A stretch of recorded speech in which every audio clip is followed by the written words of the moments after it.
Au nom du Père et du Fils et du Saint-Esprit. Amen. Viens, Esprit Saint, remplis le cœur de tes fidèles et fais-les brûler du feu de ton amour. Envoie ton esprit et tout sera créé et tu renouvelleras la face de la terre. Bien-aimés dans le Christ, en ce lundi 5 mai, la parole de Dieu qui nous est proposée est extraite de l'évangile de Jean chapitre 6, versets 22 à 29. Jésus avait rassasié 5000 hommes et ses disciples l'avaient vu marcher sur la mer.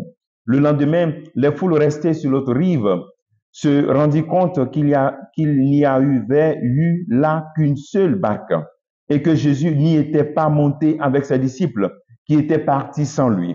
Cependant, d'autres barques venant de Tibériade étaient arrivées près de l'endroit où l'on avait mangé le pain après que le Seigneur eut rendu grâce. Quand la foule vit que Jésus n'était pas là, ni ses disciples, les gens montèrent dans les barques et se dirigèrent vers Capharnaüm à la recherche de Jésus. L'ayant trouvé sur l'autre rive, il lui dit, « Rabbi, quand es-tu arrivé ici ?» Jésus leur répondit, « Amen, amen, je vous le dis, vous me cherchez non parce que vous avez vu des signes, mais parce que vous avez mangé de ces pains et que vous avez été rassasiés. Travaillez, non pas pour la nourriture qui se perd, mais pour la nourriture qui demeure jusque dans la vie éternelle, celle que vous donnera le Fils de l'homme, lui que Dieu, le Père, a marqué de son sceau. Ils lui dirent alors, « Que devons-nous faire pour travailler aux œuvres de Dieu ?» Jésus leur répondit, « L'œuvre de Dieu, c'est que vous croyez en celui qu'il a envoyé. » Acclamons la parole de Dieu. Louange à toi, Seigneur Jésus. Bien-aimés dans le Christ, c'est le début de ce beau discours du pain de vie. Et nous aurons pendant ces 6 jours des éléments de ce discours du pain de vie pendant cette semaine. Aujourd'hui, nous commençons avec le premier dialogue de ce discours. Et l'appel que Dieu peut nous faire en ce jour, c'est d'abord de rendre grâce. Ici, dans cet évangile, on dit, après que le Seigneur eut rendu grâce, il a multiplié les pains et au moins 5000 hommes ont mangé. Ok, donc rendons grâce, apprenons à rendre grâce. Souvent, nous demandons tellement que nous oublions que nous devons rendre grâce. Rends grâce. Et surtout, rends grâce pour ce que le Seigneur fait dans ta vie que tu ne connais pas. Parce que c'est pas tout ce que Dieu fait que tu vois, que tu sais. Le deuxième appel, c'est de chercher et de trouver Jésus comme cette foule qui cherche Jésus-Christ. Pose-toi la question, qu'est-ce que je cherche le plus dans ma vie? Qu'est-ce que je cherche le plus dans ma vie?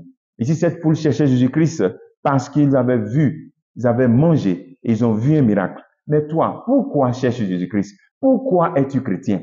Quel est le fondement? Qu'est-ce qui explique le fait que tu sois chrétien et que tu cherches Jésus-Christ?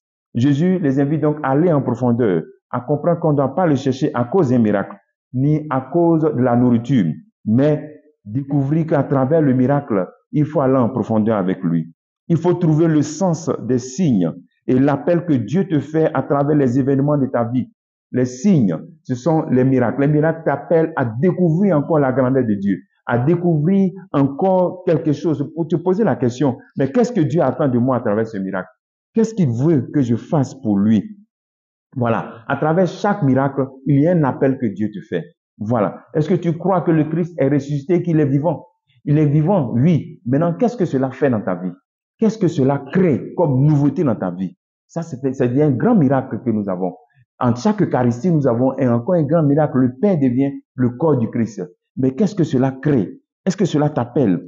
Tu peux te demander, qu'est-ce que le Christ veut de toi à travers le miracle eucharistique, à travers sa résurrection? Voilà. Essaie donc d'accueillir le Christ qui veut que tu ouvres tes yeux à ne pas rester dans la superficialité, mais aller en profondeur, aller à l'essentiel. L'essentiel, c'est lui. Aller en profondeur et trouver le Christ et se complaire en sa présence. Le troisième appel, c'est ce que le Christ dit aussi. Il nous invite ici à travailler pour ce qui dure, à courir pour ce qui dure, pour la nourriture qui dure. Pourquoi cours-tu? Pour qui cours-tu? Ok?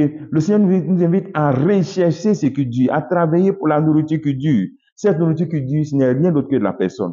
Pose-toi cette question. Mais pourquoi je cours? Pour qui je cours? Qu'est-ce qui est essentiel dans ma vie? Ok? Donc, le Seigneur nous ouvre à l'essentiel. Le sens de notre vie, c'est de connaître Dieu et de lui donner tout et lui plaire. Est-ce que ta vie consiste donc à rechercher constamment Dieu dans ta vie. Lorsque tu es fatigué, est-ce que tu dis que je suis fatigué parce que vraiment, je suis fatigué, je fais des efforts pour toujours chercher Jésus-Christ? Pourquoi mets-tu tes efforts? En quoi mets-tu tes efforts? En Jésus-Christ?